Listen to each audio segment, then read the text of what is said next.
અરવલ્લી જિલ્લાના મોડાસા તાલુકાના ગણેશપુરા કંપા ગામેથી એક ઐતિહાસિક શરૂઆત થઈ છે.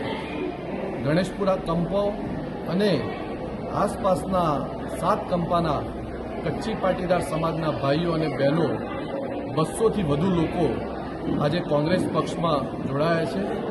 જેઓ હંમેશા ભારતીય જનતા પાર્ટીની વિચારધારા સંકળાયેલા હતા, પરંતુ ભાજપના ભ્રષ્ટ શાસન અને વિકાસની માત્ર વાતો થાય છે. ખેડૂતોના પ્રશ્નો હોય કે શિક્ષિત બેરોજગારોના પ્રશ્નોનો ક્યારેય નિકાલ થતો નથી.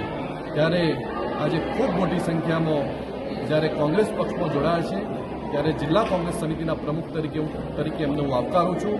સાથે સાથે હું ખાતરી પણ આપું છું કે આ વિસ્તારના જે પ્રશ્નો હશે, આ કંપાઓના જે પ્રશ્નો હશે, એ પ્રશ્નોને ન્યાય અપાવવા માટે કોંગ્રેસ પક્ષ હંમેશા એમની સાથે અડીખમ ઊભો રહેશે અને વિકાસની એમની જે કંઈ વાતો હશે એની અંદર પણ જોડે રહી અને આગામી દિવસોમાં કામ કરવામાં આવશે.